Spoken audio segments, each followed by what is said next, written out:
Buen día, buenas tardes, Paulina, ¿cómo estás? Hola Ale, ¿cómo estás? Gracias por la invitación. Bueno, no, por favor, al contrario, te queríamos entrevistar en estos podcasts, ya que aparte formas parte de la directiva de FIAI, entonces queríamos también saber un poco de vos. Y justamente una de las primeras preguntas que te quería hacer era esa, ¿quién es Paulina? Bueno, Paulina es alguien que se preocupa mucho por los demás. Es alguien que siempre está pendiente de las necesidades de los otros, de su equipo de trabajo, de sus amigos, de su familia. Soy una persona que cree que no siempre proyectas lo que tienes dentro, a veces por miedo, por temores, pero también siento que es importante entregar y me gusta mucho eso. Doy mucho cuando alguien me preocupa, cuando quiero a alguien. Eh, Soy terapista y eso también me ha permitido identificar muchas cosas en base a necesidades de otras personas. Y creo Bien. que cuando puedes aportar para mejorar algo en la calidad de vida de una persona, ganas enormemente. Wow. Creo también que la conexión personal es muy importante. Soy una persona que me gusta muchísimo abrazar y creo que te consta. Mm.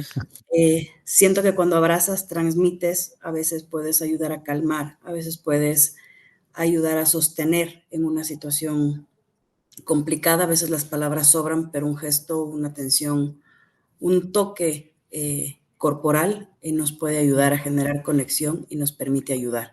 Claro que sí. Soy muy de mi casa, no me gusta mucho salir. Disfruto mucho la paz, la calma, el entorno de mi casa, de mi hogar. Hace como 15 años no tengo tele. Ujú. Bueno, la tengo de adorno, pero la verdad hace como 15 años que no la utilizo, ni siquiera le he sacado el plastiquito de la pantalla. Eh, Disfruto mucho leer, disfruto mucho aprender, soy muy curiosa y creo que eso me ha permitido desenvolverme en muchísimas otras áreas, ¿no? Qué Donde bueno. primero fui abogada, después fui cosmetóloga, después estudié peluquería, después me especialicé en masajes, tengo una certificación especial del Ministerio de Salud para poder ejercer la actividad. Y eso me ha permitido también conectar con muchas personas e ir viendo distintos entornos. Mm. Que también eso me ha permitido llevar al derecho a lugares o entornos que muchos otros quizás no lo han visto de la misma forma que la he visto yo al estar dentro de otros entornos profesionales, ¿no? Quizás Bueno, y de justamente canales. te quería consultar, porque recién estaba diciendo que tenés un grupo de trabajo, y en función de eso, contanos un poco más, ¿qué es lo que haces? ¿A qué te dedicas habitualmente? Bueno, ahora mismo trabajo para gobierno. Soy director nacional de Control y Vigilancia de Mercados de la Subsecretaría de Calidad del Ministerio de Producción, Comercio Exterior, Inversiones y Pesca. Mm. ¿Qué tengo a mi cargo? Bueno, a mi cargo tengo un equipo de 48 personas más o menos en total, Wow. de los cuales 30 son inspectores de campo. En lo que hacemos es velar por la calidad de los productos que se venden en todos los entornos a nivel nacional. Velamos que esos productos cumplan con reglamentación técnica, que velan por la salud de las personas, los animales, las plantas, que evitan engaño o fraudulencia en cuanto a lo que se le vende al consumidor. Y tengo también por otro lado a mi cargo todo lo que tiene que ver con el manejo de asistencia y defensa del consumidor a través de procesos preprocesales de intermediación en donde ayudamos a resolver conflictos que tienen relación justamente con la inconformidad a veces del cliente hacia un proveedor en un bien o un servicio. Entonces, por ahora me dedico a eso. Adicionalmente, trabajo, bueno, en planta con 8 personas y 12 personas que son de colaboración en zonales o en otras zonas del país que me brindan el apoyo igual en el tema de inspecciones, Claro. logrando un cambio muy, muy significativo de que el año pasado realizábamos aproximadamente 1.200 inspecciones a nivel nacional y ahora realizamos cerca de 32.000. Ujú. Entonces, la verdad es un trabajo muy gratificante, es algo muy bonito, especialmente cuando empiezas a ver que el mercado Mm. desarrolla esa nueva visión de cuidar al cliente y de buscar que sus productos cumplan con calidad y cumplan con la reglamentación técnica. Wow, Paulina. Supongo que eso se refleja en, por lo menos como lo veo yo, en un montón de trabajo. Y justamente Sí. también quería consultar y poder saber que nos cuentes cómo una persona de un ámbito tan, tal vez, gubernamental, tan dentro de, encima recargada de tantas tareas, ¿cómo llegaste a FIADI? En qué momento, en qué etapa? Porque supongo que no estás desde ahora, sabemos muy bien que hace buen tiempo estás en FIADI. ¿En qué etapa? ¿Cómo fue que llegaste a esta federación? Si me preguntas exactamente, mi querido Ale, no me acuerdo. Creo que ya a veces la edad te juega en contra. Pero yo empiezo en el tema del derecho informático por ahí del año 1999-2000, cuando tuve la oportunidad de trabajar en su momento con un gran amigo mío, que él en el año, si no me acuerdo o percibo mal, creo que fue en el año 2000, él tuvo la oportunidad de estudiar en la Complutense de Madrid de la mano de nuestro querido amigo Emilio Suñé, Mm, una maestría en Derecho Informático. Y en ese entonces yo empecé a trabajar con él porque él era socio del esposo de mi prima en el bufete de abogados. mm, Y me invitaron a colaborar como pasante. Poco a poco este amigo me fue invitando a conocer el derecho informático.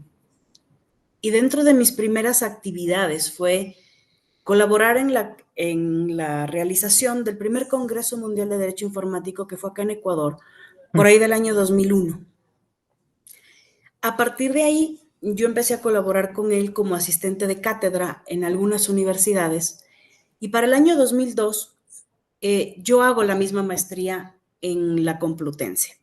mm, A mi regreso, yo tenía apenas 22, 23 años por ahí, empiezo a moverme con buscar de ese entorno del 2001 que había venido a ese primer Congreso Mundial a retomar contactos, ¿no? mm, Y poquito a poco me fui envolviendo y yo me atrevería a decirte que a FIADI yo llego, no recuerdo por quién, porque te mentiría, pero recuerdo que puede ser entre el año 2004 y 2005 más o menos. mm. Empiezo a tener ese contacto, como siempre le he dicho yo, uno va avanzando en la vida por pasitos, ¿no? Claro que sí. Yo llegué como alguien que tenía mucha curiosidad en aprender. Mi tesis fue sobre comercio electrónico, pero como te decía al principio, ¿no? Soy muy curiosa y me gusta mucho estudiar, me gusta mucho leer. Empecé a ubicarme en otros entornos que obviamente fue lo que detonó, que es lo que ya me dedico más ahora, que es el tema de protección de datos, quizás en áreas más especializadas, ¿no? Porque me gusta ir a lo más profundo, a lo más escondidito. Mm, Ya en ese entonces, por ahí del año 2002, ya fui parte acá en Ecuador de las mesas técnicas de elaboración de la ley de comercio electrónico. Fue una experiencia increíblemente bonita. Creo que de ahí se empezaron a desprender más cosas y ya confiada y tal cual, yo recuerdo ya haber sido parte de la realización y del staff del evento de Panamá 2006. Incluso fui patrocinador de ese evento en su momento con mi firma de abogados que tenía mm. en ese entonces. Y te puedo decir que desde ahí la experiencia simplemente cada vez ha sido más gratificante. El darte cuenta que vienes arrastrando esos amigos de la primera vez que fuiste y que te sentías solo, perdido, y que te fueron cobijando, que te fueron enseñando, que te fueron, entre esos tu mamá, que es alguien a quien adoro con el alma entera, porque nunca me dejó sola, siempre me acogía en los congresos porque me veía como un poco perdida. Y creo que esas amistades que ahora ya son de hace prácticamente 20, 21 años, Mm. son las que me han permitido crecer, ¿no? Empecé asistiendo, después fui colaborador en la consultiva y pues ahora para mí es un honor poder estar en la secretaría, en la junta directiva, coincidencias de la vida, junto a tu madre. Bueno, entonces, ¿qué etapas, no? ¿Cómo fue el camino? Qué increíble cómo desde tal vez estar por fuera empezaste y nos fuiste contando cada una de esas etapas. Y bueno, vemos que no solamente te dedicas al derecho y específicamente a ramas muy concretas, sino que tenés un montón de otros proyectos o por lo menos actividades que realizás hoy en día. Y justamente pensando y tomándome el atrevimiento tal vez, te quería preguntar, ¿cuáles son de esos mismos proyectos u otros, cuál es a futuro lo que depara con Paulina? Bueno, la verdad que no soy una persona, bueno, mejor dicho, aprendí a no proyectar mucho. Aprendí a disfrutar más el día a día, el caminar y que las cosas fluyan. Mm, ¿Qué me gustaría? Me gustaría continuar en el trabajo que tengo ahora. La verdad es un trabajo que quiero muchísimo, es un trabajo que le he agarrado un cariño inmenso. Creo que hemos dado resultados muy lindos a nivel nacional con lo que hemos hecho. Pero por otro lado también me gustaría continuar, que ya no me da mucho el tiempo, con mis temas alternativos, ¿no? mm, Tengo diplomados en saberes ancestrales, en medicina andina, en temas de holísticos que disfruto muchísimo y de los cuales tengo también pacientes a los quienes atiendo generalmente el fin de semana, que es cuando tengo un poquito más de disponibilidad de tiempo. mm. Pero creo que ya, tanto como decir qué quiero a futuro, no sé.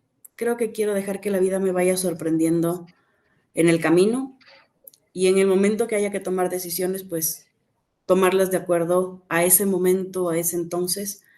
Pero por lo pronto creo que disfrutar el día a día. Creo que a veces nos perdemos mucho en el estrés, en las actividades y nos olvidamos de disfrutar lo que estamos viviendo en ese momento. Y creo que eso es Ah, lo que he ido aprendiendo a lo largo del tiempo y ahora lo veo las cosas desde esa perspectiva. No me planifico ni me proyecto. Eh, Hay ilusiones, hay sueños, obviamente, pero creo que eso se construye en el día a día, poniéndole energía, poniéndole trabajo, poniéndole esfuerzo, pero no proyectando tanto para no generar ansiedad de futuro. No spoilear lo que viene, está bien, está muy bien. Sí. Y bueno, entonces, está bien, no me digas del futuro, pero por lo menos alguna pregunta casi que obligada en estas entrevistas es, y la verdad que ni siquiera sé qué me depara tu respuesta con todo lo que nos fuiste contando que hace Paulina, justamente es, ¿qué hubieses sido, qué hubieses hecho si no fueras o no hubieses elegido este camino del derecho? ¿Qué hubiese pasado con vos?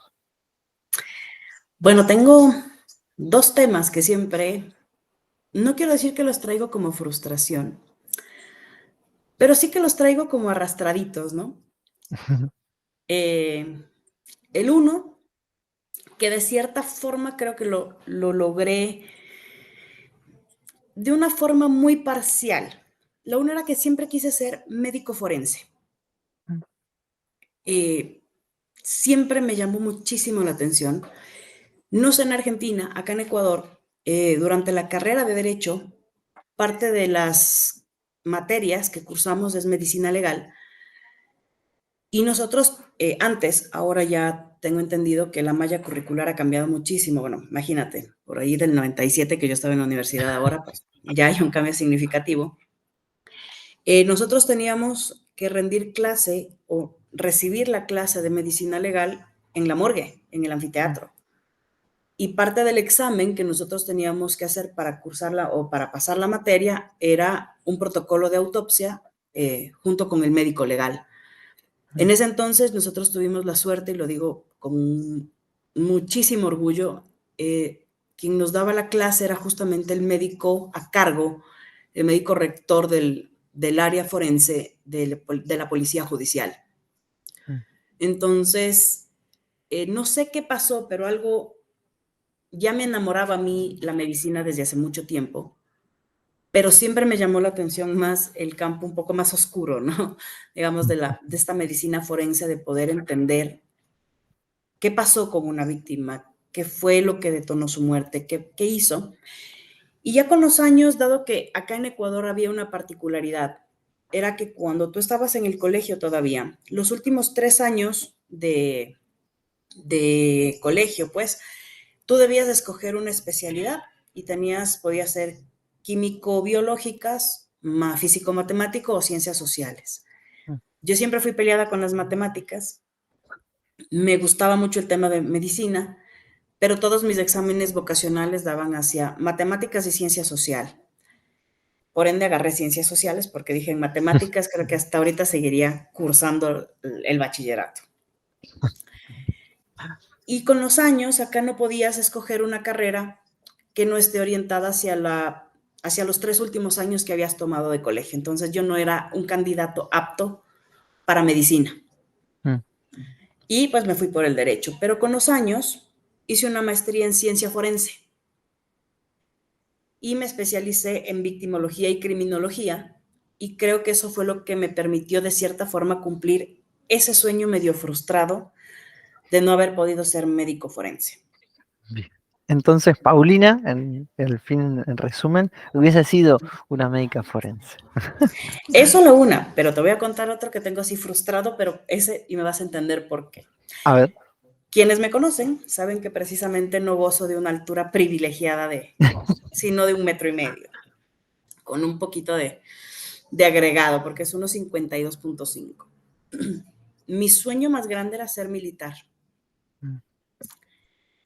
Y me presenté 3 años consecutivos a la escuela militar. Me acompañaba mi papá. Mi papá trabajó muchos años para la Fuerza Aérea como civil. Y él se reía porque me decía, nena, no te van a aceptar. Eres muy chiquita. Yo le decía, no, es que yo ya soy profesional y yo ya tengo mi maestría y yo puedo entrar porque puedo entrar a áreas administrativas. Bueno, no te voy a alargar, me senté 3 años en esa vereda. El primer año ni siquiera me vendieron el prospecto, porque cuando me midieron, obviamente, la altura no me daba. El segundo año yo le decía a mi papá, vuélvame a acompañar. Mi papá se reía, pero los padres son así, ¿no? Son incansables apoyadores de todas las decisiones que tomamos. Iba conmigo, en el sol infernal de acá de la mitad del mundo, que a las 12 del día que te calcinas. Y me acuerdo que esa segunda vez me puse unas plantillas dentro de los zapatos para tratar de llegar a la altura, que acá era 1,57 el mínimo para poder aprobar siquiera que te entreguen el prospecto. Y claro, me pidieron que me saque los zapatos para medirme y obviamente las plantillas no me ayudaron mucho.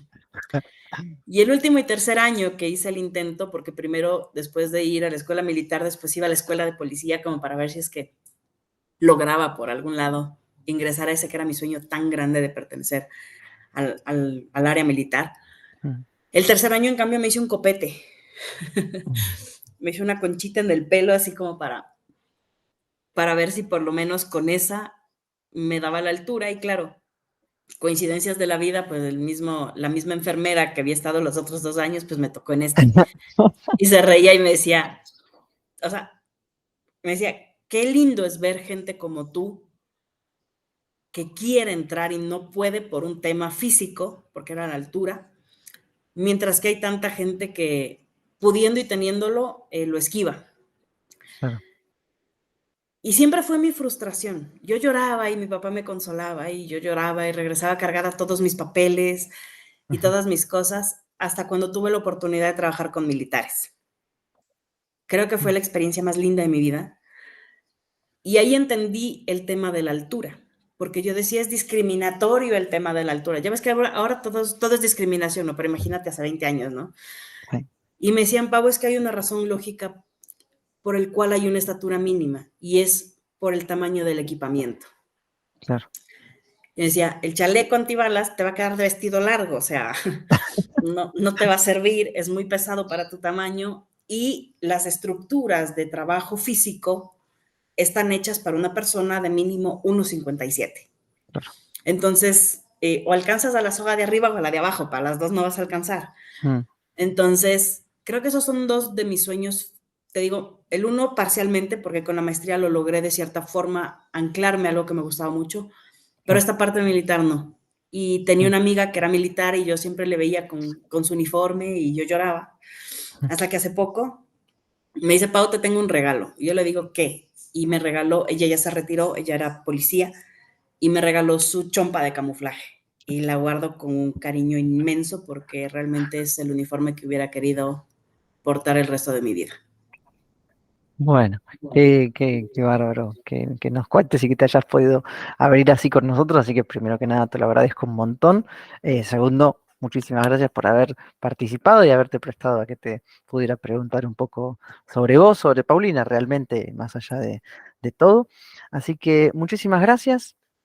Espero bueno, todo esto siga y continúe tal cual está, que podamos seguir viéndote en distintas entrevistas. Así que muchísimas gracias por todo y nos veremos en otra oportunidad. No, mi Ale, gracias a ti, siempre es un gusto compartir contigo y a través de estos pequeños espacios que podamos compartir con nuestros amigos, con parte de nuestros miembros y que más gente se siga sumando a esta hermosa familia que ha ido creciendo y que tenemos la gana de ver seguir creciendo. Siempre hemos sido muy fuertes, muy fortalecidos, pero más que en la parte profesional, en la parte humana. Y creo que eso es lo que nos ha traído ahora a estar casi 40 años confiada y a la vanguardia de todo lo que es el derecho informático. Totalmente. Totalmente de acuerdo en eso. Así que bueno, muchísimas gracias y espero verte en otra entrevista. Te mando un beso, mi Ale, que tengas un hermoso fin de semana. Igualmente, hasta luego.